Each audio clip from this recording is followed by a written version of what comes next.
Hello mga ka-invento, good morning, good morning, good morning, good morning. O diba, na-miss ko yun. Ngayong umagang ito ay magluluto naman tayo ng fish steak. Bali yung isang malaking bangos is hiniwa ko lang ng ganyan kaliliit. At tinatanggal ko rin yung dugo dun sa gilid ng tinik kasi malansa yun. Ganun din ba kayo maglinis? Kumbaga, sariwa yung isda pagtapos yung linisin ay mukha ng bilasa, o diba? Pero fresh yan mga ka-invento. Then ang una natin gagawin is nilagyan ko lang siya ng cornstarch. Kasi alam niyo naman ang bangus masyadong matilyansik pag piniprito, kaya talagang nilalagyan ko siya ng cornstarch, o diba? Request kasi ni hubby ito, na miss niya raw ang beef steak, fish steak pala. And then ito yung soy sauce natin, 6 tablespoon lang ng toyo, at nilagyan ko rin siya ng isang malaking lemon juice. And nilagyan ko rin siya ng paminta. Yung paminta ay depende na rin sa inyong panlasa.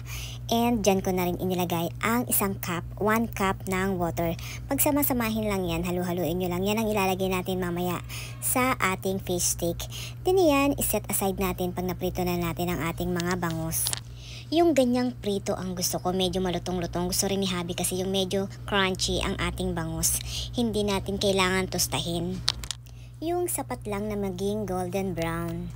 Then sa ating paggisa naman, meron tayong 4 cloves ng garlic, isang maliit na sibuyas, isang siling pula at maraming sibuyas. Ito yung pantoppings natin. Itong sibuyas na yan naman is panggisa natin yan. Saktong-sakto lang ito mga ka-imbento, hindi nyo na kailangan magdagdag bawas, o diba? And sa isang pan, unahin na natin ang sibuyas. Pag magigisa ako, inuuna ko talaga palagi yung sibuyas kasi pag bawang inuna ko is madali siyang masusunog, pumapait, o diba? Ganon din ba kayo? Then, pag nag-caramelize na yung ating sibuyas, isusunod na natin ang bawang at sili. Yung sili naman is optional lang. Pag merong batang kakain is wag nyong lagyan. Kasi alam nyo na madaling maanghangan yung mga bata. And inilagay ko na yung ating ginawa kaninang pinaghalo-halo nating toyo, lemon, paminta, and isunod na natin ang ating garlic powder. Bali yung garlic powder is 1 teaspoon lang. Makakapagpadagdag din yan ng panlasa, kaya naman gamit na gamit ko talaga yung garlic powder. Hindi ako nawawalan yan sa aking kusina ng garlic powder. Then hayaan lang natin kumulo ang ating mixture na ginawa kanina bago natin isusunod ang ating mga naipritong bangos, o diba ang dali lang.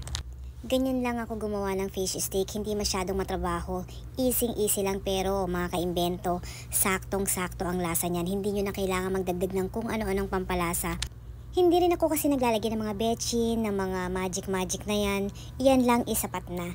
Then maraming sibuyas kasi naman request talaga ni hubby ang maraming sibuyas. Kinakain kasi namin yan.